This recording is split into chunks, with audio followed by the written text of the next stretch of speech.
Welcome back to Dirty Bernie's Garage. Today we're going to be doing a little something different. What I have here is a very well-worn mower that is probably headed to the scrap heap. I have a gut feeling that this mower holds a secret. I think this engine's very good on this mower. We're going to find that out. Not only we're not going to spend any money on it, but I don't think we're after putting parts in it either. I'm going to show you a couple quick tips on how to get an engine like this. We're going to hear it run without actually, putting a bunch of time and money into it and whatnot. And we'll see what happens with it. Just a quick example. I'm going to show you this mower has been well used and abused. But one thing I wanted to show you before it goes up on the stand, I'm going to give you a walk around after. But one thing I want to show is one simple thing. You want to notice how dry it is under here. I mean, we've got a little oil seepage from everything. The actual bottom seal, nice shape. Your blade isn't bent. And everything. So we're gonna go from there with it. I'm gonna put you up on a stand here and then we'll go over it. I'll show you a couple other characteristics here. All right, so we got this thing back up on the stand. I just wanna give you a quick walk around. Mower, I don't know the exact age. It's approximately 9-10 years old. A lot of people are gonna say it's an older mower, but in all reality, there's still millions of these things still out cutting away, and it wasn't the worst made mower ever made. But anyway, this one here, I'm going to show you a perfect example. This mower has probably spent most of, if not its whole life outside in the weather. And that's why it's here right now. You want to notice you got good tread on the tires still, but all four wheels. What goes on, the wheels are made cheap to begin with. You got a steel hub in the center. This thing sits outside. That hub gets rusty, and then you start pushing the mower. That rust acts just like sandpaper. It's just gonna eat the inside of the wheel up. And that's the end of it. I'm gonna do a little maintenance video here in the very near future and kind of give you some tips on this. Anyway, you wanna notice, typical Quantum, we got some oil leakage down here. I'm sure the valve cover is pumping out. Now this engine isn't as bad as some I've seen, but also it wouldn't be as bad as it is. Well, I'm gonna show you here in a minute. The bail cable itself is gone completely. The cable part of it is, and the handles history too. Instead of replacing that, like I said, it's just for a test. So we're gonna go ahead and take a zip tie after, and you can just kind of open it up and take your zip tie and hold it in place. That'll make it so that mower actually run, and when you're done running it, just cut the zip tie. So here's the spark plug. I want to show you this. He's pretty beat up, carboned right up, some oil, evidence of oil on there and everything. We're going to be replacing that with another used one out of the thing. Then you go over here to your air filter, and I'll show you a mess what we got going on here. Here is the air filter. It's just pretty much covered in oil. I would bet that the last time this mower actually ran, it ran absolutely terrible because of this. A lot of the oil is going to be pumping out from the vent tube also, and there's actually a reason for that. This engine might not be worn out, we're going to have to test that, but all three problems that I just showed you, they actually stem from this. You want to look at that oil? That oil is black as midnight, and it's thin as anything. This oil, what it does, it thins out. It's going to sneak right past the rings. It's going to sneak right past the little, the vent and the valve cover and everything. No good at all. I preach this on almost every video, probably. This is totally unneeded. It takes you, I don't know, 15, 20 minutes to change the oil in a lawnmower. It holds a half a quart of oil. There's no need. You know, people just waste money. I've never seen anything quite like it. Well, like I said, I'll go over that at some point too, but you can see on the deck, you know, there's nothing left to the paint. All the plastic is all faded. Like I said, this thing spent a whole lot of time outside. But up next, we're gonna go ahead and get this gas tank out of here. I'm just gonna actually switch it out. I know I said I was gonna put parts in it, but I'm basically, these tanks have a screen inside of them, and that plugs up a lot. So I'm just gonna throw another tank on it, and then it's a later date, I'll flush this one out and just put it back in a parts pile. But that's coming up next. All right, so we got the gas tank off of here. Really nothing much to see. It's just a lot more grime and whatnot. Now it's time to put our attention to the carburetor. Normally I would just, you know, pull this carburetor off and give it a good clean and everything, but since this is just for a little test, what we're gonna do, and go ahead, your float bowl right here, I'm just gonna drop the bowl. We're gonna clean out the bowl, clean the jet out real quick, and that'll be enough. It'll make this engine run anyway. So I'll set you over here for a second. I'll go ahead and pull that. What's nice about this one is the where the paint's all gone and everything. I don't even care about gas or water or whatever spilling on it, because the deck will be going bye-bye if this engine runs good. If it doesn't run good, we'll go ahead and strip a few pieces off of it, and the engine and the deck will go off the scrap.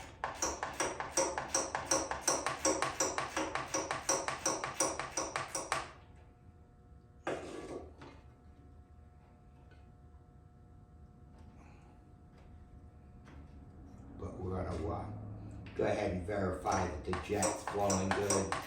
Make sure that we're getting gas into the carburetor. Make sure there's not a bunch of sludge that I'm gonna suck up instantly when I start it.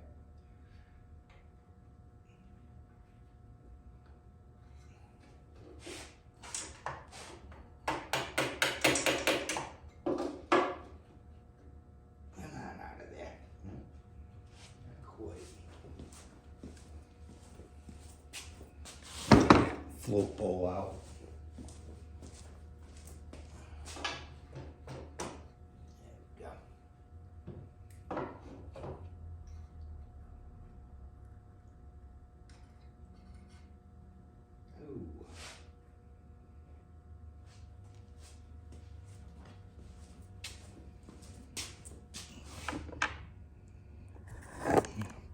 Not the worst looking float bowl I've ever seen, but it definitely wouldn't have run like that. So we'll get all that flushed out in a second here. All right, and we're back. One thing I wanted to show you real quick, any of these Quantum engines, you notice your primer bulb has an actual hole in the middle of it. That thing's there for a reason. This carburetor is not only, this isn't just a primer, but it's also a vent for the carburetor.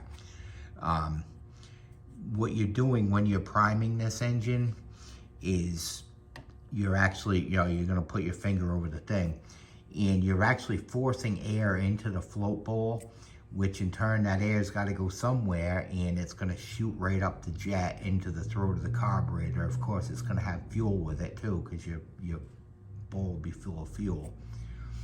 That's how that whole deal works.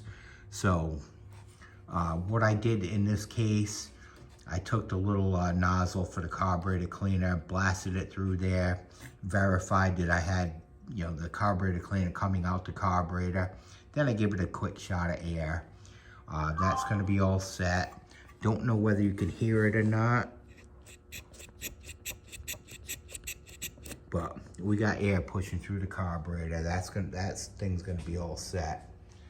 Like I said, there's the original air breather. I got one here. It's not a whole, it's not very good at all. It's a little better. This will work in order to get that set up. One other thing I wanted to show you real quick before we button this thing back up. We got, all right. Here's a float bowl. This was just a little bit of WD-40 and some fine steel wool. A lot of people sand these things with sandpaper. I personally don't do that just because, I mean, it only causes small grooves in it, but any grooving in this thing is actually going to cause it to, it's just one more place for corrosion and whatnot to stick to. So you want to get a nice smooth surface on here. Now here's the jet for the carburetor. I've done a video on this before, but I'll go ahead and do it again just in case there's any new guys that hadn't seen it. So your jet, go ahead and put that in there. So your jet's gonna have a through hole through the bottom of it. That's where your fuel comes in. Now, but the most part, the one that people don't pay attention to is up at the very top here. That's the actual jet itself. And you're gonna go ahead and run a piece of wire through there, make sure that it's actually pushing. That's a good way to unclog it. Now, the only problem being with this, that piece of wire will clear whatever's in it, but you actually want to clean this jet. They actually have what's called torch tip cleaners. They are actually, it looks like a little wire brush type thing. You actually take it in there and twist it. I've used those for years. But I found another actual piece that actually works just as good, if not better, and it's dirt cheap. It's just nothing but an old paper clip. You're gonna notice on the very end here, I ground it down a little bit on my bench grinder. What that does is that gives it a really rough surface, and you're gonna go ahead and stick it in the jet, and go ahead and just twist the jet a little bit. What that does is that's gonna get all the sludge off the walls of the jet, and that's what you want, because you can clean this jet and it'll be fine, but with that dirt in there, that just gives the new dirt something to stick to easier when you first, when it's gonna build up after a while. So this way that I just did it, it actually cleared it. So you're gonna go ahead with your jet, give it a blast of carburetor cleaner, like so. And then we'll follow it with a blast of air.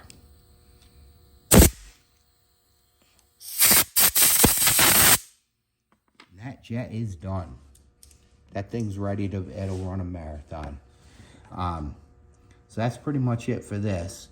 Up next, I'm gonna go ahead and put this thing together, and I'll see you guys out in the driveway, and we'll go ahead and see if this thing's actually gonna run or not. All right, for any of you new guys that are, considering working on small engines or anything, this is one tool that I feel is a must-have in the shop. It's an old bench grinder. I'll be honest with you, this grinder is about close to 30 years old. My mother actually bought me this for me. As you can see, it's got its original grinding wheel on one side. I use that quite often. And then on the other side, I modified it. I put a wire wheel on there. As far as cleaning parts, grinding things down, everything, you cannot beat one of these. I would suggest this for any shop, or I mean, just not small engines, anything. I use this thing nonstop, so something you definitely want to consider if you're going to be playing around with this. Go ahead and get you one of these. All right, here we are out in the driveway. Let's go ahead and see what this thing's going to do. It's kind of a windy day today. Hopefully the wind doesn't mess up this video all that much, but I was just laughing. Look at the camber on these front wheels. Kind of reminds me of one of those little import race car things.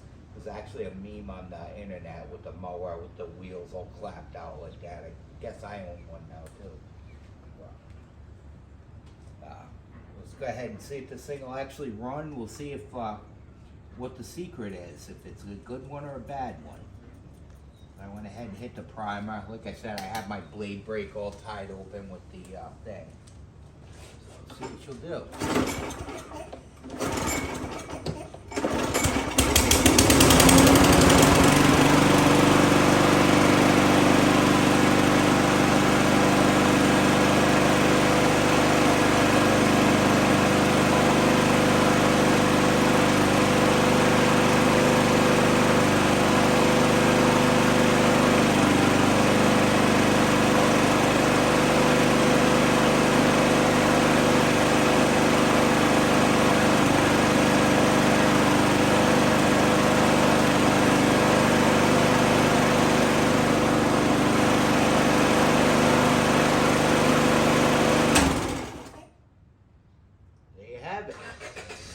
I'm gonna call this one a good one.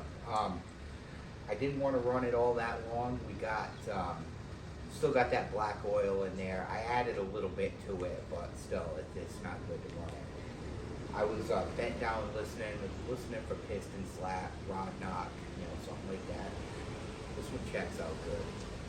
This one here, cleaned up. We'll go ahead and probably sell it or put it on something else or whatever. I just want to mention now, this video ran a little bit long, but if you really think about it, with me doing what I did without filming and all that, it's about probably 15 minutes worth of work for me, and got a perfect engine out of it. What I did, pretty much anybody could do. If you're in sheer desperation, needed something to mow your lawn, you could find this mower on a curb somewhere, do what I just did, and you could actually mow your lawn with it. So, some people just don't have the money, and I fully understand that. If I wasn't doing what I was doing, I'd probably be in that same situation. But anyway, I hope you enjoyed the video. You'll be seeing this one again here pretty quick. I think I'm working on a little plan. I think we're gonna put this on another mower and everything. For right now, what we're gonna do is spray down the mounting bolts, try and get it so they don't snap when they're coming out, because like I said, we're not saving this deck. So anyway, hope you enjoyed the video.